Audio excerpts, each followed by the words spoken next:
ನಮಸ್ಕಾರ, good afternoon. ಬೆಳಗ್ಗೆಯಿಂದ ಇಲ್ಲಿ ತನಕ ನಡೆದಿರುವ ಎಲ್ಲ ಘಟನಾವಳಿಗಳನ್ನ ಸುದ್ದಿಯನ್ನ ನಿಮ್ಮ ಮುಂದೆ ಇಡುವಂತಹ ಪ್ರಯತ್ನ. 30 ನಿಮಿಷದ 30 ಸುದ್ದಿ. ನಿಮ್ಮ ಜೊತೆ ನಾನು ಹರೀಶ್ ನಾಗರಾಜು, ನನ್ನ ಜೊತೆ ಜಾಯ್ನ್ ಆಗಿದ್ದಾರೆ ನಾನು ಚರ್ಮಿತಾ. ಒಂದ್ ಕಡೆ ಭಾರತೀಯ ಜನತಾ ಪಕ್ಷದವರ ಎಲ್ಲ ಶಾಸಕರ ಸಭೆ ಕರೆದಿದ್ದಾರೆ ಮುಖ್ಯಮಂತ್ರಿಗಳು. ಇನ್ನೊಂದು ಕಡೆ ಬಿಜೆಪಿ ಮತ್ತು ಬಿಬಿಎಂಪಿ ವಿರುದ್ಧ ಚಲೋ ಅಂತ ತಿರುಗಿ ಬಿದ್ದು ಪ್ರತಿಭಟನೆ ಮಾಡ್ತಿದ್ದಾರೆ ಕಾಂಗ್ರೆಸ್ನವರು. ಹೀಗೆ ಹಲವಾರು ಸುದ್ದಿಗಳೆಲ್ಲವೂ ಕೂಡ ಕಾಯ್ತಾ ಇದೆ. ಜೊತೆಗೆ ಒಂದು ಗುಡ್ ನ್ಯೂಸ್, ಅದು ವ್ಯಾಕ್ಸಿನೇಷನ್ ಬರುವಂತಹ ಸುದ್ದಿ. ವಿತರಣೆ ಮಾಡೋಕೆ ಎಲ್ಲ ಕೂಡ ತಯಾರಿ ಮಾಡ್ಕೋತಿದ್ದಾರೆ. ನಿಮ್ಮ ಮುಂದೆ ಇಡ್ತೀವಿ ಒನ್ ಬೈ ಒನ್. ಶುರು ಮಾಡೋಣ. ರಾಜ್ಯ ಬಿಜೆಪಿ ಸರ್ಕಾರ ಮತ್ತು ಬಿಬಿಎಂಪಿ ವಿರುದ್ಧ ಕಾಂಗ್ರೆಸ್ ಬೀದಿಗಿಳಿದಿದ್ದಾರೆ. ಬೆಂಗಳೂರಿನ ಮೈಸೂರು ಬ್ಯಾಂಕ್ ಸರ್ಕಲ್ನಲ್ಲಿ ಕಾಂಗ್ರೆಸ್ ನಾಯಕರು ಪ್ರತಿಭಟನೆ ನಡೆಸ್ತಾ ಇದ್ದಾರೆ. ಜನರ ಆರ್ಥಿಕ ಸಂಕಷ್ಟದ ಸಮಯದಲ್ಲಿ ಬಿಬಿಎಂಪಿ ಅನೇಕ ತೆರಿಗೆ ಹೊರೆಯನ್ನು ವಿಧಿಸ್ತಾ ಇದೆ ಅಂತ ಕಾಂಗ್ರೆಸ್ ನಾಯಕರು ಆರೋಪ ಮಾಡಿದರು. ಪ್ರತಿಭಟನೆಯಲ್ಲಿ ಮಾಜಿ ಸಚಿವ ರಾಮಲಿಂಗಾರೆಡ್ಡಿ, ಶಾಸಕ ರಿಜ್ವಾನ್ ಅರ್ಷದ್, ಮಾಜಿ ಮೇಯರ್ ಮಂಜುನಾಥ್ ಜೊತೆಗೆ ಕೆಪಿಸಿಸಿ ಅಧ್ಯಕ್ಷರು ಸೇರಿದಂತೆ ನೂರಾರು ಕಾಂಗ್ರೆಸ್ ಕಾರ್ಯಕರ್ತರು ಪ್ರತಿಭಟನೆಯಲ್ಲಿ ಭಾಗಿಯಾಗಿದ್ದಾರೆ. ಹೈದರಾಬಾದ್ ಪಾಲಿಕೆ ಮಾದರಿಯಲ್ಲಿ ಆಸ್ತಿ ತೆರಿಗೆ ವಿನಾಯಿತಿ ನೀಡಬೇಕು, ಕಟ್ಟಡ ನಿರ್ಮಾಣ ನಕ್ಷೆ ಮಂಜೂರಾತಿಗೆ ದುಪ್ಪಟ್ಟು ವಸೂಲಿ ಶುಲ್ಕ ವಾಪಸ್ ಪಡಿಬೇಕು, ಕಸದ ಮೇಲೆ ವಿಧಿಸಿರುವ ಸೆಸ್ ₹200 ರದ್ದು ಮಾಡಬೇಕು. ಹೀಗೆ ಸಾಕಷ್ಟು ಬೇಡಿಕೆಗಳನ್ನು ಮುಂದಿಟ್ಟು ಹೋರಾಟ ಮಾಡ್ತಿದ್ದಾರೆ. ಇನ್ನು ಬಿಜೆಪಿ ವಿರುದ್ಧ ಕಾಂಗ್ರೆಸ್ ನಾಯಕರು ವಾಗ್ದಾಳಿ ಕೂಡ ನಡೆಸಿದರು.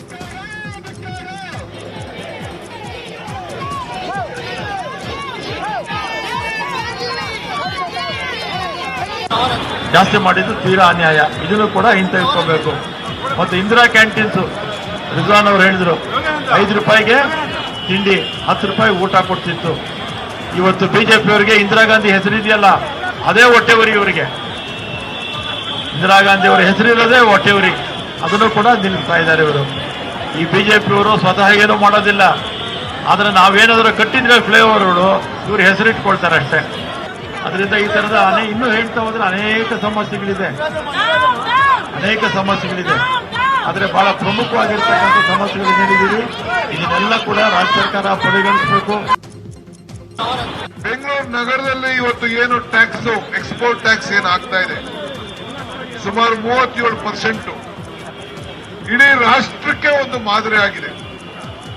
ಅಲ್ಲಿಂದ ದುಡ್ಡು ವಾಪಸ್ ಬಂದು ಇಡೀ ರಾಷ್ಟ್ರಕ್ಕೆ ಹಂಚುವಂತ ಒಂದು ಕೆಲಸ ನಮ್ಮ ಬೆಂಗಳೂರು ನಗರದಿಂದ ಆಗ್ತಾ ಇದೆ.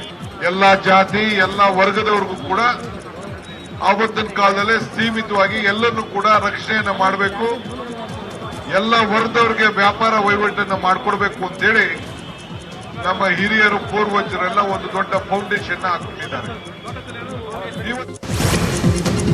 ಸಿಎಂ ಬದಲಾವಣೆ ಗ್ಯಾರಂಟಿ ಅಂತ ವಿಪಕ್ಷ ನಾಯಕ ಸಿದ್ದರಾಮಯ್ಯ ಮತ್ತೊಮ್ಮೆ ಪುನರುಚ್ಚರಿಸಿದ್ದಾರೆ. ಹುಬ್ಬಳ್ಳಿಯಲ್ಲಿ ಮಾತನಾಡಿದ ಸಿದ್ದರಾಮಯ್ಯ, ಸಿಎಂ ಬದಲಾವಣೆ ಆಗತ್ತೆ, ಯಾವಾಗ ಗೊತ್ತಿಲ್ಲ, ತೀರ್ಮಾನ ಮಾಡಬೇಕಾಗತ್ತೆ ಬಿಜೆಪಿಯವರು. ಸಿಎಂ ಬದಲಾವಣೆ ಮಾತ್ರ ಗ್ಯಾರಂಟಿ, ಬಿಜೆಪಿ ಅವಧಿ ಪೂರ್ಣಗೊಳಿಸುತ್ತೆ, ಆದರೆ ಮುಖ್ಯಮಂತ್ರಿ ಬದಲಾವಣೆ ಆಗ್ತಾರೆ ಅಂತ ಹೇಳಿಕೆ ಕೊಟ್ಟಿದ್ದಾರೆ.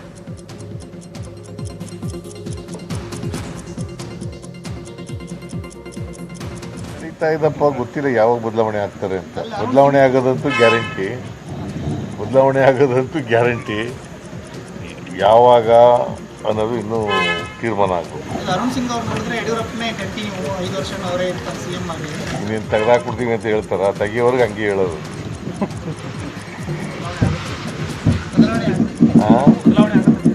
ಮೋಸ್ಟ್ ಲೈಕ್ಲಿ ಬದಲಾವಣೆ ಆಗುತ್ತೆ. ಎಲೆಕ್ಷನ್ ಬರ್ತದೆ ಅಂತ ನಾನು ಅಂದ್ಕೊಂಡಿಲ್ಲ. ಅವರೇ ಇರ್ತಾರೆ ಉಳಿದ ಅವಧಿಗೂ, ಬಟ್ ಚೀಫ್ ಮಿನಿಸ್ಟರ್ ಬದಲಾವಣೆ ಆಗ್ತಾರೆ. ಸಚಿವ ಸಂಪುಟ ವಿಸ್ತರಣೆ ಸದ್ಯಕ್ಕಿಲ್ಲ ಅಂತ ರಾಜ್ಯ ಉಸ್ತುವಾರಿ ಅರುಣ್ ಸಿಂಗ್ ನಿನ್ನೆ ಸ್ಪಷ್ಟನೆ ಕೊಟ್ಟಿದ್ದರು. ಇದರಿಂದ ಸಚಿವಾಕಾಂಕ್ಷಿಗಳ ಆಸೆಗೆ ಕೊಳ್ಳಿ ಇಟ್ಟಂತಾಗಿದೆ. ಜನವರಿ 15ನೇ ತಾರೀಕು ರಾಜ್ಯಕ್ಕೆ ಅಮಿತ್ ಶಾ ಬರ್ತಾ ಇದ್ದಾರೆ. ಹೀಗಾಗಿ ಇವತ್ತು ಮತ್ತು ನಾಳೆ ಶಾಸಕರ ಜೊತೆ ಸಿಎಂ ಬಿಎಸ್ವೈ ಸರಣಿ ಸಭೆ ನಡೆಸ್ತಾ ಇದ್ದಾರೆ. ಇವತ್ತು ಕಲ್ಯಾಣ ಕರ್ನಾಟಕ ಶಾಸಕರ ಜೊತೆ ಚರ್ಚೆ ಅಂತ್ಯವಾಗಿದೆ. ಮಧ್ಯಾಹ್ನ 3 ಗಂಟೆಗೆ ಮಧ್ಯ ಕರ್ನಾಟಕ ಭಾಗದ ಶಾಸಕರ ಮೀಟಿಂಗ್ ನಡೆಯುತ್ತೆ. ಸಂಜೆ 6:30ಯಿಂದ 8 ಗಂಟೆ ತನಕ ಕರಾವಳಿ ಭಾಗದ ಶಾಸಕರ ಜೊತೆ ಸಭೆ ನಡೆಸ್ತಾರೆ. ಇನ್ನು ನಾಳೆ ಮೈಸೂರು ಭಾಗ, ಬೆಂಗಳೂರು ಶಾಸಕರ ಜೊತೆ ಸಿಎಂ ಮೀಟಿಂಗ್ ಮಾಡ್ತಾರೆ. ಅಮಿತ್ ಶಾ ಬರುವ ಸಂದರ್ಭದಲ್ಲಿ ಶಾಸಕರ ಮನಗೆಲ್ಲೋದಕ್ಕೆ ಸಿಎಂ ರಣತಂತ್ರ ರೂಪಿಸಿದ್ದಾರೆ. ತಮ್ಮ ವಿರುದ್ಧ ದೂರು ನೀಡದಂತೆ ತಡೆಯುವಂತ ಪ್ಲಾನ್ ಮಾಡಿದ್ದಾರೆ ಯಡಿಯೂರಪ್ಪನವರು. ಸಿಎಂ ಬಿಎಸ್ವೈ ನೇತೃತ್ವದ ಸಭೆಯಲ್ಲಿ ಸಚಿವರಿಗೆ ಕ್ಲಾಸ್ ತಗೊಳ್ಳಲಾಗಿದೆ. ಬಿಜೆಪಿ ಶಾಸಕರು ಸಚಿವರಿಗೆ ತರಾಟೆಗೆ ತಗೊಂಡಿದ್ದು, ಸಚಿವರು ಕೈಗೆ ಸಿಗೋದಿಲ್ಲ ಅಂತ ಆಕ್ರೋಶವನ್ನು ವ್ಯಕ್ತಪಡಿಸಿದ್ದಾರೆ. ತಮ್ಮ ಸಮಸ್ಯೆಗಳನ್ನು ಆಲಿಸೋದಿಲ್ಲ, ಕ್ಷೇತ್ರಕ್ಕೆ ಅನುದಾನವೂ ಬಿಡುಗಡೆ ಆಗೋದಿಲ್ಲ, ಇದರಿಂದ ಕ್ಷೇತ್ರದ ಅಭಿವೃದ್ಧಿ ಆಗ್ತಾ ಇಲ್ಲ. ಕ್ಷೇತ್ರದ ಅಭಿವೃದ್ಧಿ ಯಾವ ರೀತಿ ಮಾಡಬೇಕು, ನೀವು ನಮ್ಮ ಜೊತೆ ಇಷ್ಟು ದಿನ ಮಾತನಾಡಲಿಲ್ಲ, ಈಗ ಸಭೆಯ ಕರೆದಿದ್ದೀರಿ ಅಂತ ಆಕ್ರೋಶವನ್ನು ವ್ಯಕ್ತಪಡಿಸಿದ್ದಾರೆ. ಶಾಸಕರ ಮನವೊಲಿಕೆಗೆ ಸಿಎಂ ಯಡಿಯೂರಪ್ಪನವರು ಭರ್ಜರಿ ಸರ್ಕಸ್ ಮಾಡ್ತಿದ್ದಾರೆ. ಸಂಪುಟ ವಿಸ್ತರಣೆಗೆ ಅನುಮತಿ ಪಡೆಯುವ ಪ್ಲಾನ್ ಮಾಡ್ತಿದ್ದಾರೆ. ಆದರೆ ಸಂಕ್ರಾಂತಿಗೆ ಸಂಪುಟ ವಿಸ್ತರಣೆ ಆಗುತ್ತಾ ಅನ್ನೋ ಅನುಮಾನ ಹುಟ್ಟು ಹಾಕಿದೆ. ಮಸ್ಕಿ, ಬಸವ ಕಲ್ಯಾಣ, ಇನ್ನೊಂದು ಕಡೆ ಬೆಳಗಾವಿ. ಈ 3 ಬೈ ಎಲೆಕ್ಷನ್ ಬರ್ತಾ ಇದೆ. ತಾಲ್ಲೂಕು, ಜಿಲ್ಲಾ ಪಂಚಾಯತ್ ಚುನಾವಣೆ ಕೂಡ ಬರುತ್ತೆ.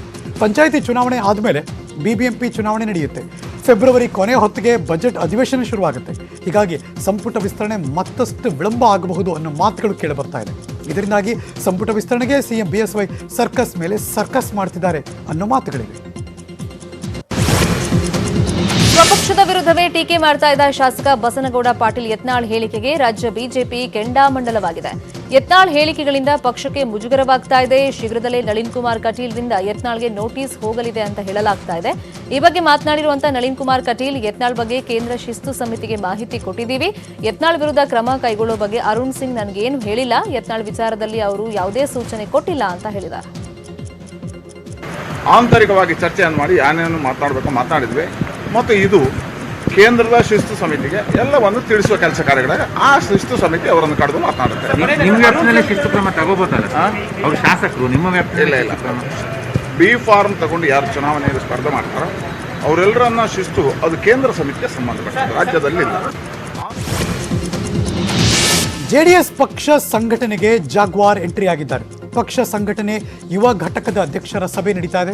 ನಿಖಿಲ್ ಕುಮಾರಸ್ವಾಮಿ ಜೊತೆಗೆ ಮಾಜಿ ಸಿಎಂ HD ಕುಮಾರಸ್ವಾಮಿ ಅವರು ಭಾಗಿಯಾಗಿದ್ದಾರೆ. ಮುಂಬರುವ ಸಾಲು ಚುನಾವಣೆಗೆ ಸಿದ್ಧತೆ ಮಾಡಲಾಗ್ತಾ ಇದೆ.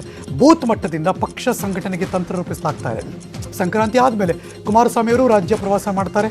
ಯುವ ಘಟಕದಿಂದ ಸಂಘಟನಾ ಸಭೆ ಆಯೋಜನೆ ಮಾಡಲಾಗಿದೆ. ಅಷ್ಟೇ ಅಲ್ಲ, ಮುನಿಸ್ಕೊಂಡ ನಾಯಕರ ಮನವೊಲಿಸಿ ಪಕ್ಷ ತೊರೆಯದಂತೆ ತಂತ್ರಗಾರಿಕೆ ರೂಪಿಸಲಾಗ್ತಾ ಇದೆ. ಕೆಲವರಿಗೆ ಜವಾಬ್ದಾರಿ ವಹಿಸೋದಕ್ಕೆ ನಿರ್ಧಾರ ಮಾಡಲಾಗಿದೆ. ಸ್ಥಳೀಯ ಸಂಸ್ಥೆ ಚುನಾವಣೆಗಳ ಸಿದ್ಧತೆಗೆ ಸ್ಕೆಚ್ ಹಾಕಲಾಗ್ತಿದೆ. ಹುಬ್ಬಳ್ಳಿಯಲ್ಲಿ ಶಾಸಕರ ಪುತ್ರನ ಮೇಲೆ ದುಷ್ಕರ್ಮಿಗಳು ದಾಳಿಯನ್ನು ಮಾಡಿದ್ದಾರೆ. ಕಲಘಟಕಿಯ ಸಂಗೆ ದೇವರಕೊಪ್ಪ ಗ್ರಾಮದಲ್ಲಿ ಕಲಘಟಕಿ ಶಾಸಕ ಸಿಎಂ ನಿಮ್ಮಣ್ಣವರ ಪುತ್ರನಿಗೆ ಜೀವ ಬೆದರಿಕೆಯನ್ನು ಹಾಕಿದ್ದಾರೆ. ಶಾಸಕರ ಪುತ್ರ ಹಾಗೂ ಬಿಜೆಪಿ ಮುಖಂಡ ಶಶಿಧರ್ ನಿಮ್ಮಣ್ಣವರ್ ದುಷ್ಕರ್ಮಿಗಳು ಧಮಕಿ ಹಾಕಿ ಕಾರ್ನ ಮೇಲೆ ಕಲ್ಲು ತೂರಿ ಗಾಜು ಒಡೆದು ಗಲಾಟೆ ಮಾಡಿದ್ದಾರೆ. ಹೊಲಕ್ಕೆ ಹೋಗುವಾಗ ಕಾರನ್ನು ಅಡ್ಡಗಟ್ಟಿದ ಪುಂಡರು ಕಾರ್ನಲ್ಲಿದ್ದ ಶಶಿಧರ್ ನಿಮ್ಮಣ್ಣವರ್, ನಾಗರಾಜ್, ರಾಜೇಂದ್ರ, ಜಾಯನಗೌಡರ್ಗೆ ಬೆದರಿಕೆಯನ್ನು ಹಾಕಿದ್ದಾರೆ. ಜಮೀನು ವಿವಾದದ ವಿಚಾರವಾಗಿ ಗಲಾಟೆ ನಡೆದಿದ್ದು ಶಂಕರಪ್ಪ, ಮಹಂತೇಶ್, ಸಂಗಮೇಶ್ ವಿರುದ್ಧ ದೂರು ನೀಡಲಾಗಿದೆ. ಕಲಘಟಕಿ ಪೊಲೀಸರು 3 ಆರೋಪಿಗಳನ್ನು ಬಂಧಿಸಿದ್ದಾರೆ. ಕುರುಬರಿಗೆ ST ಮೀಸಲಾತಿಗೆ ಆಗ್ರಹಿಸಿ ರಾಯಚೂರು ಜಿಲ್ಲೆ ಸಿಂಧನೂರಿನಲ್ಲಿ ಕುರುಬರ ಬೃಹತ್ ಸಮಾವೇಶ ನಡೆಯುತ್ತಾ ಇದೆ. ಬಳ್ಳಾರಿ, ಕೊಪ್ಪಳ ಹಾಗೂ ರಾಯಚೂರು ಜಿಲ್ಲೆಯ ಕುರುಬ ಸಮಾಜದವರು ಸಮಾವೇಶ ನಡೆಯುತ್ತೆ. ಸಮಾವೇಶದಲ್ಲಿ ಸಚಿವ KS ಈಶ್ವರಪ್ಪನವರು, ಭೈರತಿ ಬಸವರಾಜ್ ಅವರು, ಮಾಜಿ ಸಚಿವರಾದ H ವಿಶ್ವನಾಥ್, MTB ನಾಗರಾಜ್ ಸೇರಿದಂತೆ ಹಲವರು ಭಾಗಿಯಾಗ್ತಾರೆ. ಸುಮಾರು 60,000 ಜನ ಸೇರುವ ನಿರೀಕ್ಷೆ ಇದೆ. ಸಿಂಧನೂರಿನಲ್ಲಿ ಬೃಹತ್ ವೇದಿಕೆ ನಿರ್ಮಾಣ ಮಾಡಲಾಗ್ತಾ ಇದೆ. ಸಮಾವೇಶದ ಹಿನ್ನೆಲೆಯಲ್ಲಿ ಮಸ್ಕಿಯಿಂದ ಸಿಂಧನೂರುವರೆಗೂ ಕುರುಬ ಸಮಾಜದವರು ಪಾದಯಾತ್ರೆ ನಡೆಸ್ತಾ ಇದ್ದಾರೆ. ಇನ್ನು ಸಮಾವೇಶದಲ್ಲಿ ಮಾಜಿ ಸಿಎಂ ಸಿದ್ದರಾಮಯ್ಯ ಭಾಗವಹಿಸುವುದಿಲ್ಲ ಅಂತ ಸಚಿವ KS ಈಶ್ವರಪ್ಪನವರು ಸ್ಪಷ್ಟಪಡಿಸಿದ್ದಾರೆ. ರಾಜ್ಯ ಕುರುಬರ ಸಂಘ, ಪೂಜ್ಯ ಸ್ವಾಮಿಗಳ ನೇತೃತ್ವ, ರಾಜಕೀಯ ನಾಯಕರ ನೇತೃತ್ವದಲ್ಲೇ ಇದು ಹೋರಾಟ ನಡೀತಾ ಇರೋದು. ಇದ್ರಲ್ಲಿ ಕುರುಬರ ಸಂಘ ಇಲ್ಲ ಅನ್ನೋದು ಯಾರು ಹೇಳಿಲ್ಲ. ಈ ಕುರುಬರ ಸಂಘದವರೆಲ್ಲರೂ ಕೂಡ ಇದರಲ್ಲಿ ಇದ್ದಾರೆ. ಯಾರು ಈ ST ಹೋರಾಟದ ಹಾದಿ ತಪ್ಪಿಸೋಕ್ಕೆ ಯಾರ ಕೈಲೊಂದು ಸಾಧ್ಯ ಇಲ್ಲ. ಪೂಜ್ಯ ಸ್ವಾಮಿಗಳ ನೇತೃತ್ವ ಇದೆ. ಎಲ್ಲ ರಾಜಕೀಯ ನಾಯಕರು ಒಟ್ಟಿಗೆ ಇದ್ದೀವಿ. ಎಲ್ಲ ಪೊಲಿಟಿಕಲ್ ಪಾರ್ಟಿ ನಾಯಕರು ಇದ್ದೀವಿ. ಕುರುಬರ ಸಂಘನೂ ಇದೆ. ಒಟ್ಟಿಗೆ ಹೋರಾಟ ಮಾಡ್ಕೊಂಡು ಹೊರಟಿದ್ದೀವಿ. ಹಾದಿ ತಪ್ಪಂತ ಪ್ರಶ್ನೆ ಯಾವ ಕಾರಣಕ್ಕೂ ಇಲ್ಲ.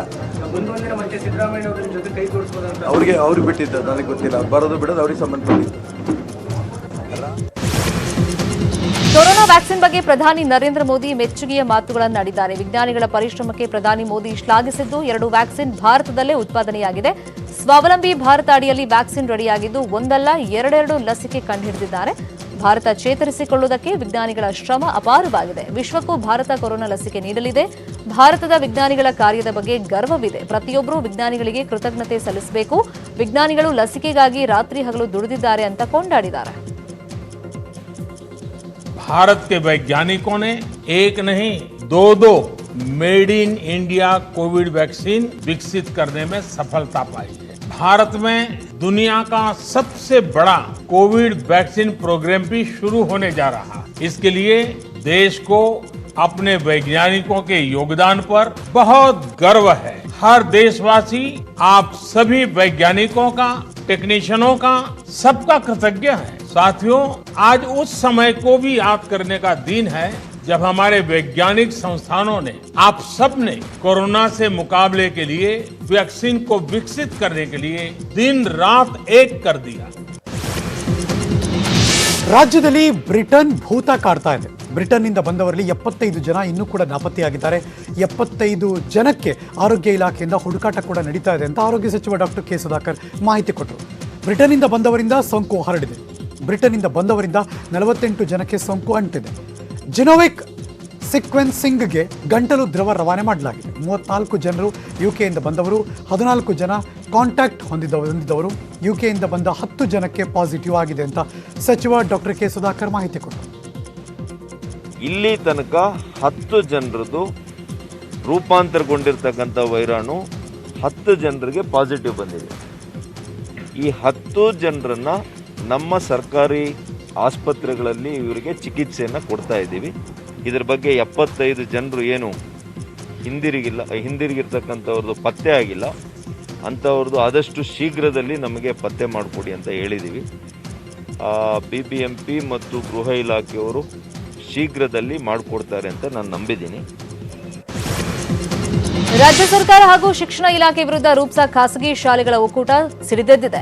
ಜನವರಿ 6ರಂದು ಸರ್ಕಾರದ ವಿರುದ್ಧ ಬೃಹತ್ ಪ್ರತಿಭಟನೆಗೆ ರೂಪ್ಸಾ ರಾಜ್ಯಾಧ್ಯಕ್ಷ ಲೋಕೇಶ್ ತಾಳಿಕಟ್ಟೆ ಕರೆಯನ್ನು ಕೊಟ್ಟಿದ್ದಾರೆ. ಬೆಂಗಳೂರಿನ ಫ್ರೀಡಂ ಪಾರ್ಕ್ನಲ್ಲಿ ಪ್ರತಿಭಟನೆ ನಡೆಸುವುದಕ್ಕೆ ನಿರ್ಧಾರವನ್ನು ಮಾಡಲಾಗಿದೆ. ರಾಜ್ಯದ 30 ಜಿಲ್ಲೆಗಳಿಂದ ಖಾಸಗಿ ಶಾಲೆಗಳ ಆಡಳಿತ ಮಂಡಳಿ ಸದಸ್ಯರು, ಶಿಕ್ಷಕರು ಹಾಗೂ ಸಿಬ್ಬಂದಿಗಳು ಇದರಲ್ಲಿ ಪಾಲ್ಗೊಳ್ಳುತ್ತಾರೆ.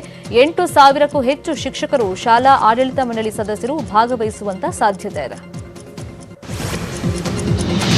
ಚಿಕ್ಕಮಗಳೂರಿನಲ್ಲಿ 2 ಶಿಕ್ಷಕರಿಗೆ ಕೊರೋನಾ ದೃಢಪಟ್ಟಿದೆ.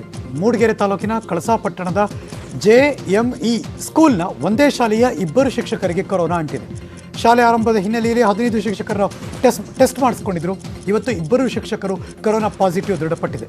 13 ಶಿಕ್ಷಕರ ವರದಿ ಕೊರೋನಾ ನೆಗೆಟಿವ್ ಬಂದಿದೆ. 1 ದಿನ ಶಾಲೆ ನಡೆದಿತ್ತು, ಮಕ್ಕಳು ಬಂದಿದ್ರು. ಕೊರೋನಾ ರಿಪೋರ್ಟ್ ಕೈ ಸೇರಿದ್ದರೂ ಶಿಕ್ಷಕರು ಶಾಲೆಗೆ ಬಂದಿದ್ರು. ಹೀಗಾಗಿ ಆತಂಕದ ವಾತಾವರಣ ನಿರ್ಮಾಣ ಆಗಿದೆ. ಕಳಸಾ ಪಟ್ಟಣದ JME ಸ್ಕೂಲ್ ಬಂದ್ ಮಾಡಲಾಗಿದೆ. ಇನ್ನು ರಾಜ್ಯಾದ್ಯಂತ ಶಾಲಾ ಕಾಲೇಜುಗಳು ಪುನರ್ ಆರಂಭಗೊಂಡಿವೆ. ತುಮಕೂರಿನ ಎಂಪ್ರೆಸ್ ಕಾಲೇಜಿನಲ್ಲಿ 10ನೇ ತರಗತಿ ಕ್ಲಾಸಸ್ ನಡೀತಾ ಇದ್ದು ವಿದ್ಯಾರ್ಥಿಗಳು ಶಾಲೆಯತ್ತ ದೌಡಾಯಿಸ್ತಾ ಇದ್ದಾರೆ. ಹುಬ್ಬಳ್ಳಿ, ಧಾರವಾಡ ಸೇರಿದಂತೆ ಜಿಲ್ಲೆಯಾದ್ಯಂತ ಶಾಲಾ ಕಾಲೇಜುಗಳು ಭರ್ತಿಯಾಗಿವೆ. ಕ್ಲಾಸ್ ರೂಮ್ಗಳಲ್ಲಿ ವಿದ್ಯಾರ್ಥಿಗಳು ತುಂಬಿ ತುಳುಕ್ತಾ ಇದ್ದಾರೆ. ದ್ವಿತೀಯ PUC, ಪದವಿ ಹಾಗೂ SSLC ಕ್ಲಾಸ್ ರೂಮ್ಗಳು ಫುಲ್ ಆಗಿದ್ದು ಒಂದು ಬೆಂಚ್ನಲ್ಲಿ 2 ವಿದ್ಯಾರ್ಥಿನಿಯರನ್ನ ಕೂರಿಸಿ ಪಾಠ ಮಾಡಲಾಗ್ತಾ ಇದೆ. ಮಾಸ್ಕ್ ಧರಿಸಿ ತರಗತಿಗೆ ವಿದ್ಯಾರ್ಥಿಗಳು ಹಾಜರಾಗಿದ್ದಾರೆ.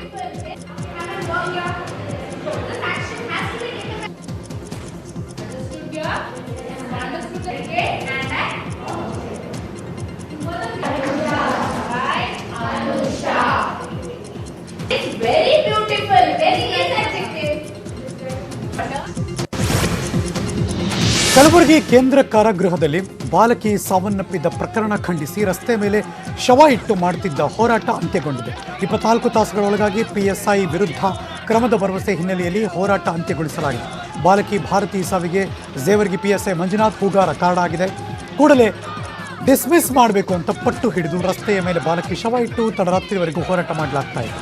ಪರಿಸ್ಥಿತಿ ವಿಕೋಪಕ್ಕೆ ಹೋಗ್ತಾ ಇರೋದನ್ನು ಗಮನಿಸಿ ಕೊನೆಗೆ ಗೃಹ ಸಚಿವ ಬಸವರಾಜ ಬೊಮ್ಮಾಯಿ ಜೊತೆ ಚರ್ಚೆ ಮಾಡಿದ ನಂತರ SP ಸಿಮಿ ಮರಿಯಂ ಜಾರ್ಜ್ PSI ಅವರನ್ನ ಅಮಾನತು ಮಾಡಲಾಗುವುದು ಅಂತ ಭರವಸೆ ಕೊಟ್ಟರು. ಈ ಹಿನ್ನೆಲೆಯಲ್ಲಿ ಪ್ರತಿಭಟನಾಕಾರರು ಹೋರಾಟ ಅಂತ್ಯಗೊಳಿಸಿದರು.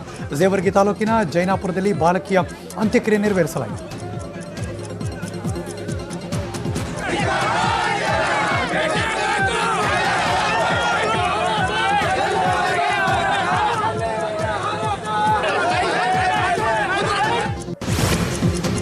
ಬೆಂಗಳೂರಲ್ಲಿ ಮಹಾನ್ ವಂಚನೆ ಜಾಲವೊಂದು ಪತ್ತೆಯಾಗಿದೆ. ಹೆಸರಿರಲ್ಲ, ಅಡ್ರೆಸ್ಸು ಇರಲ್ಲ, ಹೆಸರು ವಿಳಾಸವಿಲ್ಲದ 28,000 ಎಲೆಕ್ಷನ್ ID, ಹೆಸರು ವಿಳಾಸವಿಲ್ಲದ 9,000 ಆಧಾರ್ ಕಾರ್ಡ್, ಹೆಸರು ವಿಳಾಸವಿಲ್ಲದ 9,000 ಪಾನ್ ಕಾರ್ಡ್ಗಳು, ಹೆಸರು ವಿಳಾಸವಿಲ್ಲದ 12,200 RC ಕಾರ್ಡ್ಗಳು, 6,240 ಹೆಸರು ವಿಳಾಸವಿರುವಂತಹ ನಕಲಿ ಎಲೆಕ್ಷನ್ ID ಪತ್ತೆಯಾಗಿದೆ.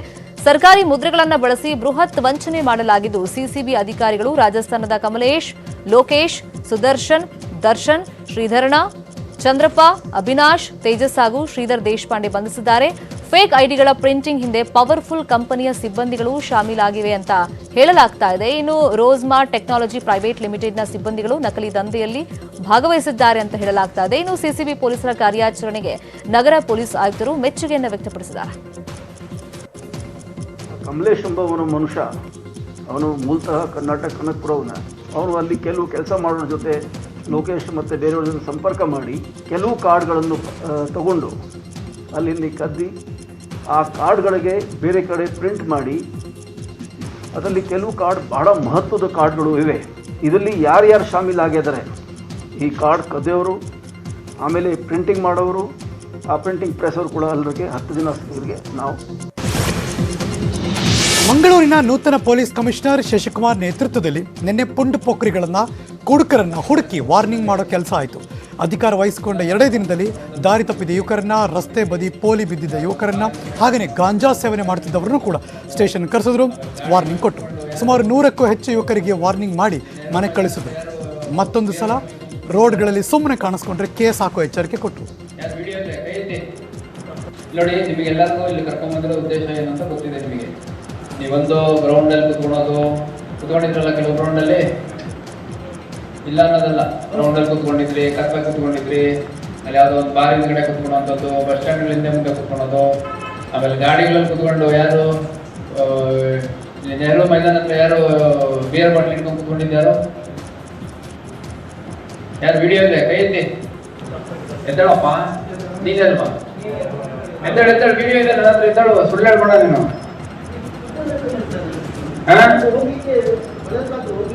ವಾದ ಬೇಡ, ಗೊತ್ತಾಯ್ತಲ್ಲ, ವಾದ ಬೇಡ, ವಿಡಿಯೋ ಮಾಡ್ಕೊಂಡಿದ್ದಾರೆ. ಬೆಂಗಳೂರಿನ ಇಂದಿರಾನಗರದಲ್ಲಿ ಐನಾತಿ ಟೀಚರ್ ಒಬ್ಬಳು ಪೊಲೀಸರ ಅತಿಥಿಯಾಗಿದ್ದಾಳೆ. ಮಾಜಿ ಶಿಕ್ಷಕಿಯಾಗಿರುವಂತಹ ಕವಿತಾ ಮ್ಯಾಟ್ರಿಮೋನಿಯಲ್ಲಿ ಅವಿವಾಹಿತ ಹಾಗೆಯೇ ವಿಚ್ಛೇದಿತ ಪುರುಷರನ್ನ ಪರಿಚಯ ಮಾಡಿಕೊಳ್ತಾ ಇದ್ದು, ಬಳಿಕ ಅವರೊಂದಿಗಿನ ಖಾಸಗಿ ಕ್ಷಣಗಳನ್ನು ಚಿತ್ರೀಕರಿಸಿಕೊಂಡು ಹಣಕ್ಕಾಗಿ ಡಿಮ್ಯಾಂಡ್ ಮಾಡ್ತಾ ಇದ್ಲಂತೆ. ಡಿಸೆಂಬರ್ 22ರಂದು ಯುವಕನೊಬ್ಬನ ಬಗ್ಗೆ ಅತ್ಯಾಚಾರದ ಆರೋಪ ಮಾಡಿದ್ಲು. ಯುವಕ ಅತ್ಯಾಚಾರ ಎಸಗಿ ವಿಡಿಯೋ ಚಿತ್ರೀಕರಿಸಿದ್ದಾನೆ ಅಂತ ಆರೋಪವನ್ನ ಮಾಡಿದ್ಲು. ಪೊಲೀಸರನ್ನ ಕರೆಸಿ ಅವರ ಸಮ್ಮುಖದಲ್ಲೇ ಖಾಸಗಿ ವಿಡಿಯೋ ಡಿಲೀಟ್ ಮಾಡಿಸಿದ್ಲು. ಬಳಿಕ ಡಿಸೆಂಬರ್ 31ನೇ ತಾರೀಕು ಮತ್ತೆ ಯುವಕನ ವಿರುದ್ಧ 2ನೇ ಬಾರಿ ಕಂಪ್ಲೇಂಟ್ ಅನ್ನ ಕೊಟ್ಟಿದ್ದಾಳೆ. ಅನುಮಾನಗೊಂಡು ವಿಚಾರಣೆ ಮಾಡಿದಾಗ ಪ್ರಕರಣ ಬೆಳಕಿಗೆ ಬಂದಿದೆ. 2 ಕುಟುಂಬಗಳ ನಡುವೆ ಘರ್ಷಣೆಯಾಗಿ ಓರ್ವ ನಿವೃತ್ತ ಶಿಕ್ಷಕ ಸಾವನ್ನಪ್ಪಿರೋ ಘಟನೆ ದಾವಣಗೆರೆ ಜಿಲ್ಲೆ ಜಗಳೂರು ತಾಲೂಕು ದೇವಿಕೆರೆ ಪಂಚಾಯಿತಿ ವ್ಯಾಪ್ತಿಯ ಮಿನಿಗರಹಳ್ಳಿ ಗ್ರಾಮದಲ್ಲಿ ನಡೆದಿದೆ. 68 ವರ್ಷದ ಕೃಷ್ಣಪ್ಪ ಸಾವನ್ನಪ್ಪಿರೋ ನಿವೃತ್ತ ಶಿಕ್ಷಕ. ಮೃತನ ಪುತ್ರ ವಿಜಯೇಂದ್ರಗೆ ತೀವ್ರವಾಗಿ ಗಾಯಗೊಂಡಿದ್ದಾನೆ. ಗ್ರಾಮ ಪಂಚಾಯಿತಿ ಚುನಾವಣೆಗೆ ಕಾಂಗ್ರೆಸ್ ಬೆಂಬಲಿತ ಅಭ್ಯರ್ಥಿ ತಿಮ್ಮಮ್ಮ, ಬಿಜೆಪಿಯ ಬೆಂಬಲಿತ ಅಭ್ಯರ್ಥಿ ಶಶಿಕಲಾ ಸ್ಪರ್ಧೆ ಮಾಡಿದರು. ಈ ಸಂದರ್ಭದಲ್ಲಿ ಶಶಿಕಲಾ ಅವರಿಗೆ ಸೋಲಾಗಿತ್ತು. ಇದರಿಂದ ಬಿಜೆಪಿ ಬೆಂಬಲಿತ ಗುಂಪಿನಿಂದ ಕೃಷ್ಣಪ್ಪ ಅವರ ಮೇಲೆ ಕಟ್ಟಿಗೆಯಿಂದ ಹಲ್ಲೆ ಮಾಡಿತ್ತು. ಕೃಷ್ಣಪ್ಪ ಸಾವನ್ನಪ್ಪಿದ್ದಾರೆ. ಗ್ರಾಮದಲ್ಲಿ ಬಿಗುವಿನ ವಾತಾವರಣ ನಿರ್ಮಾಣ. ಗ್ರಾಮ ಪಂಚಾಯತ್ ಚುನಾವಣೆಯ ವೈಷಮ್ಯದಿಂದ 2 ಕುಟುಂಬಸ್ಥರು ದೊಣ್ಣೆಗಳಿಂದ ಬಡದಾಡಿಕೊಂಡಿರುವಂತಹ ಘಟನೆ ಬೆಳಗಾವಿಯ ತುಕ್ಕಾನಟ್ಟಿ ಗ್ರಾಮದಲ್ಲಿ ನಡೆದಿದೆ. ಗ್ರಾಮ ಪಂಚಾಯತ್ ಚುನಾವಣೆಯಲ್ಲಿ ಸೋತ ಅಭ್ಯರ್ಥಿ ಕುಡಿಯೋ ನೀರು ಸ್ಥಗಿತಗೊಳಿಸಿದ್ರಂತೆ. ಇದೇ ವಿಚಾರಕ್ಕೆ 2 ಕುಟುಂಬಸ್ಥರ ನಡುವೆ ಪರಸ್ಪರ ಗಲಾಟೆ ಆಗಿದೆ. ದೊಣ್ಣೆಗಳಿಂದ ಹೊಡೆದಾಡಿಕೊಂಡಿದ್ದಾರೆ.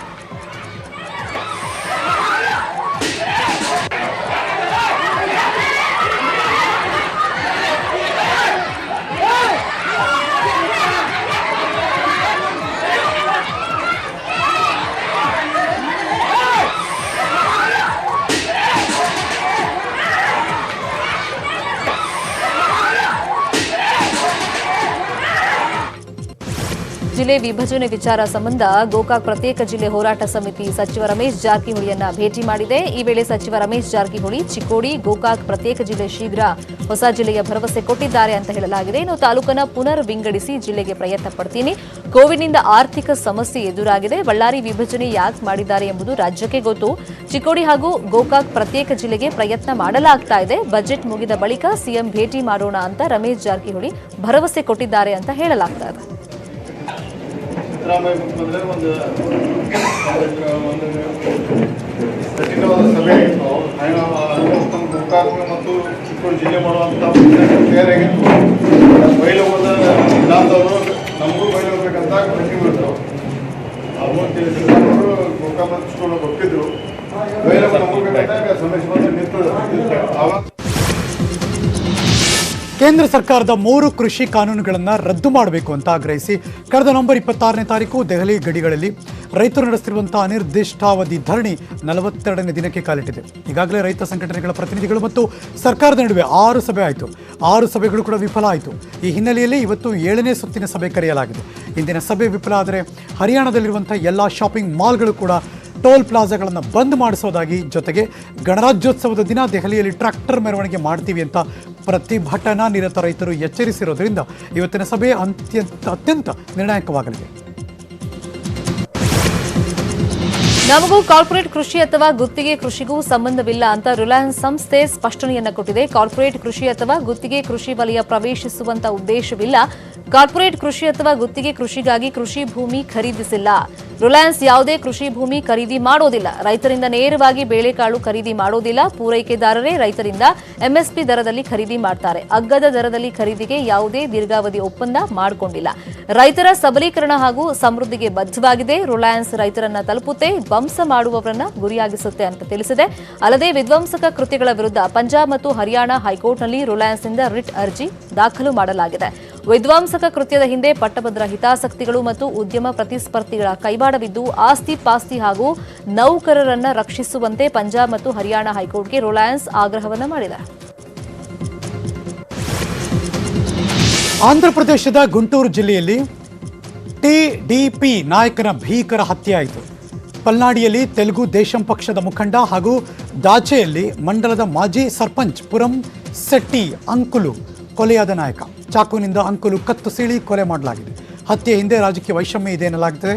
ಪುನರ್ ಸೆಟ್ಟಿ ಅಂಕುಲು ಹತ್ಯೆ ಹಿಂದೆ ವೈಎಸ್ಆರ್ಸಿ ಪಕ್ಷದ ನಾಯಕರೇ ಕೊಲೆ ಮಾಡಿದ್ದಾರೆ ಅಂತ ಟಿಡಿಪಿ ನಾಯಕರು ಆರೋಪ ಮಾಡ್ತಿದ್ದಾರೆ.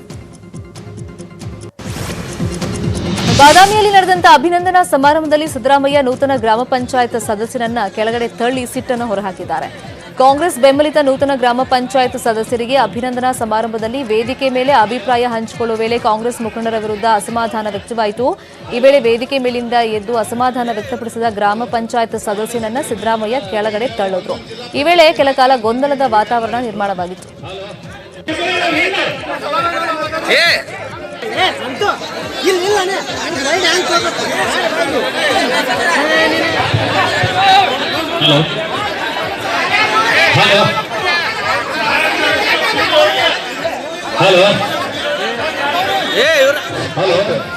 ಸಿದ್ದರಾಮಯ್ಯನವರ ಗಮನಕ್ಕೆ ಒಂದೊಂದು ಜಿಲ್ಲಾ ಪಂಚಾಯತಿ 4 ಮಂದಿ ಹಿರಿಯರು ಮಾಡಿದ್ರು. ಆಯಾ ಜಿಲ್ಲಾ ಪಂಚಾಯತಿ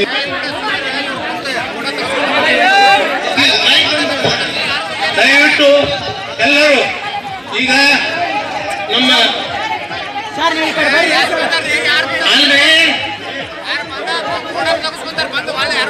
ಸಮಾಧಾನ ಬಾಬಾ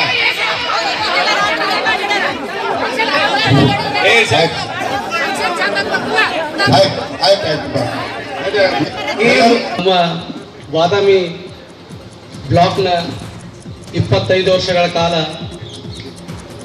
ಕಾಂಗ್ರೆಸ್ ಪಕ್ಷದ ಅಧ್ಯಕ್ಷರಾಗಿ ನಮ್ಮ ಸ್ನೇಹಿತರಾಗಿರ್ತಕ್ಕಂಥ ಆಡಿ ದಳವಾಯಿಯವರ ಮಲ್ಲರ ಬಾಣವಾಡಿ ಗ್ರಾಮದ ಬಳಿ ವ್ಯಕ್ತಿಯೊಬ್ಬನನ್ನ ಜೀವಂತವಾಗಿ ಸುಟ್ಟು ಹಾಕೋದಕ್ಕೆ ಪ್ರಯತ್ನವನ್ನ ಮಾಡಲಾಗಿದೆ. 8ನೇ ಮೈಲಿ ಬಸ್ ನಿಲ್ದಾಣದ ಬಳಿಯಲ್ಲಿ ನಿಂತಿದ್ದ ಆಂಧ್ರದ ಕುಮಾರ್ ಅನ್ನೋರನ್ನ ಮೊದಲು ಕಾರ್ನಲ್ಲಿ ಕಿಡ್ನಾಪ್ ಮಾಡಿ ಹಲ್ಲೆ ನಡೆಸಿದ್ದಾರೆ. ಹಲ್ಲೆ ಬಳಿಕ ಪ್ರಜ್ಞೆ ತಪ್ಪಿದ ಕುಮಾರ್ ಅವರ ಮೇಲೆ ಪೆಟ್ರೋಲ್ ಹಾಕಿ ಸುಡೋದಕ್ಕೆ ಪ್ರಯತ್ನ ನಡೆದಿದೆ. ಬೆಂಕಿ ಹಚ್ಚಿದ್ರಿಂದ ಕುಮಾರ್ ಎಚ್ಚೆತ್ತು ಜೀವವನ್ನ ಉಳಿಸಿಕೊಂಡಿದ್ದಾನೆ. ಸಂಪೂರ್ಣ ಸುಟ್ಟ ಗಾಯಗಳಾಗಿದ್ದ ಆಸ್ಪತ್ರೆಯಲ್ಲಿ ಈಗ ಚಿಕಿತ್ಸೆಯನ್ನು ಕೊಡಿಸಲಾಗ್ತಾ ಇದೆ. ಮೆಜೆಸ್ಟಿಕ್ನಿಂದ ಇನ್ನು ಮುಂದೆ ಏರ್ಪೋರ್ಟ್ಗೆ ಹೋಗೋದು ಬಹಳ ಸುಲಭ. ಮೆಜೆಸ್ಟಿಕ್ನಿಂದ ಏರ್ಪೋರ್ಟ್ಗೆ ಡೆಮೋ ರೈಲು ಸಂಚಾರ ಇವತ್ತಿನಿಂದ ಆರಂಭ ಆಗಿದೆ. ಕೇವಲ 45 ನಿಮಿಷದಲ್ಲಿ ಮೆಜೆಸ್ಟಿಕ್ನಿಂದ ಕೆಂಪೇಗೌಡ ಇಂಟರ್ನ್ಯಾಷನಲ್ ಏರ್ಪೋರ್ಟ್ ಲಿಮಿಟೆಡ್ ಅಂದರೆ KIAL ಏರ್ಪೋರ್ಟ್ಗೆಂತೂ ನೀವು ಹೋಗ್ಬೋದು. ಅದು ಕೇವಲ 10 ರೂಪಾಯಿ ಕೊಟ್ಟರೆ ಸಾಕು. ಈ ಮೊದಲು ಕ್ಯಾಬ್ ಬಸ್ಗಳಲ್ಲಿ ಏರ್ಪೋರ್ಟ್ಗೆ ಹೋಗಬೇಕಾದ್ರೆ 2 ಗಂಟೆಗೂ ಹೆಚ್ಚು ಕಾಲ ಹಿಡಿತಾ ಇತ್ತು. ಹಣ ಮತ್ತು ಸಮಯಾವಕಾಶ ಎರಡೂ ಕೂಡ ಉಳಿತಾ ಇದೆ ಈಗ. ಇನ್ನು ಮೆಜೆಸ್ಟಿಕ್ ಯಶವಂತಪುರ ಯಲಹಂಕದಿಂದ ಏರ್ಪೋರ್ಟ್ಗೆ ಡೆಮೋ ರೈಲು ಸಂಚಾರ ಇರುತ್ತೆ. ಭಾನುವಾರ ಹೊರತುಪಡಿಸಿ ವಾರದ 6 ದಿನಗಳಲ್ಲಿ ಏರ್ಪೋರ್ಟ್ಗೆ 5 ಟ್ರಿಪ್ ರೈಲು ಸಂಚಾರ ಇರುತ್ತೆ. ಮೆಜೆಸ್ಟಿಕ್ ಯಶವಂತಪುರದಿಂದ ತಲಾ 2 ಟ್ರಿಪ್, ಯಲಹಂಕದಿಂದ 1 ಟ್ರಿಪ್ ರೈಲು ಸಂಚಾರ ಇರುತ್ತೆ. ಟೋಲ್ ಹಣ ಕೇಳಿದಕ್ಕೆ ಸಿಬ್ಬಂದಿಗೆ ಹಿಗ್ಗಾಮುಗ್ಗಾ ಥಳಿಸಿರುವಂತ ಘಟನೆ ದಕ್ಷಿಣ ಕನ್ನಡ ಜಿಲ್ಲೆಯಲ್ಲಿ ನಡೆದಿದೆ. ಮಂಗಳೂರು ಹೊರವಲಯದ ಸೂರತ್ಕಲ್ನಲ್ಲಿರುವಂತಹ ಟೋಲ್ ಬಳಿ ಭಟ್ಕಳ ರಿಜಿಸ್ಟ್ರೇಷನ್ ನಂಬರ್ನಲ್ಲಿ ಕಾರ್ನಲ್ಲಿ 7 ಮಂದಿ ಇದ್ರು. ಟೋಲ್ ಹಣ ಕೇಳಿದಕ್ಕೆ ಸಿಬ್ಬಂದಿ ಮೇಲೆ ಹಲ್ಲೆ ಮಾಡಿ ಎಸ್ಕೇಪ್ ಆಗಿದ್ದಾರೆ. ಘಟನೆಯಲ್ಲಿ ಟೋಲ್ ಸಿಬ್ಬಂದಿಯ ಕೈ ಮುರಿದಿದ್ದು ಸೂರತ್ಕಲ್ ಠಾಣೆಯಲ್ಲಿ ಪ್ರಕರಣ ದಾಖಲಾಗಿದೆ. ಬೆಳಗಾವಿ ನಗರದ ಬಾಪಟ್ಟ ಗಲ್ಲಿಯಲ್ಲಿ ಹುಡುಗಿಯನ್ನ ಛೇಡಿಸ್ತಾ ಇದ್ದಂತೆ ಯುವಕನಿಗೆ ಹಿಗ್ಗಾಮುಗ್ಗಾ ಥಳಿಸಿದ್ರು. ಯುವತಿಯನ್ನ ರೋಡ್ ರೋಮಿಯೋ ಒಬ್ಬ ಛೇಡಿಸ್ತಾ ಇದ್ದಂತೆ ಯುವತಿ ಕಡೆಯವರು ಆರೋಪಿಗಳನ್ನು ಹಿಗ್ಗಾಮುಗ್ಗಾ ಥಳಿಸಿದ್ರು. ಕಡೆ ಬಜಾರ್ ಪೊಲೀಸ್ ಠಾಣೆ ವ್ಯಾಪ್ತಿಯಲ್ಲಿ ಈ ಘಟನೆ ನಡೆದಿದೆ. ರೋಡ್ ರೋಮಿಯೋ ಥಳಿಸ್ತಾ ಇರುವಂಥ ವಿಡಿಯೋ ಇದೀಗ ಸಾಮಾಜಿಕ ಜಾಲತಾಣದಲ್ಲಿ ಫುಲ್ ವೈರಲ್. ಚಾಮುಂಡಿ ಬೆಟ್ಟಕ್ಕೆ ನಟ ಕಿಚ್ಚ ಸುದೀಪ್ ಭೇಟಿ ನೀಡಿ ನಾಡದೇವಿಯ ದರ್ಶನವನ್ನು ಪಡೆದಿದ್ದಾರೆ. ಫ್ಯಾಂಟಮ್ ಚಿತ್ರದ ಚಿತ್ರೀಕರಣದಲ್ಲಿ ಬ್ಯುಸಿಯಾಗಿರುವಂತಹ ಸುದೀಪ್ ಫ್ಯಾಂಟಮ್ ನಿರ್ದೇಶಕ ಅನೂಪ್ ಭಂಡಾರಿ ಜೊತೆ ಆಗಮಿಸಿ ದೇವಿ ಆಶೀರ್ವಾದವನ್ನು ಪಡೆಕೊಂಡ್ರು. ಈ ವೇಳೆ ಸುದೀಪ್ ಜೊತೆ ಫೋಟೋ ಕ್ಲಿಕ್ಕಿಸಿಕೊಳ್ಳುವುದಕ್ಕೆ ಫ್ಯಾನ್ಸ್ ಮುಗಿಬಿದ್ರು. ದೇವಸ್ಥಾನದಲ್ಲಿ ನಿಶ್ಶಬ್ದ ಕಾಪಾಡುವಂತೆ ತುಟಿ ಮೇಲೆ ಬೆರಳಿಟ್ಟು ಅಭಿಮಾನಿಗಳಿಗೆ ಸುದೀಪ್ ಸನ್ನೆ ಮಾಡಿದ್ರು. ಅಲ್ಲದೆ ಮಾಸ್ಕ್ ಧರಿಸದೆ ಫೋಟೋ ತೆಗೆಸಿಕೊಳ್ಳೋಕೆ ಬಂದ ಅಭಿಮಾನಿಗೆ ಮತ್ತೊಬ್ಬ ಅಭಿಮಾನಿ ಕ್ಲಾಸ್ ತಗೊಂಡ್ರು.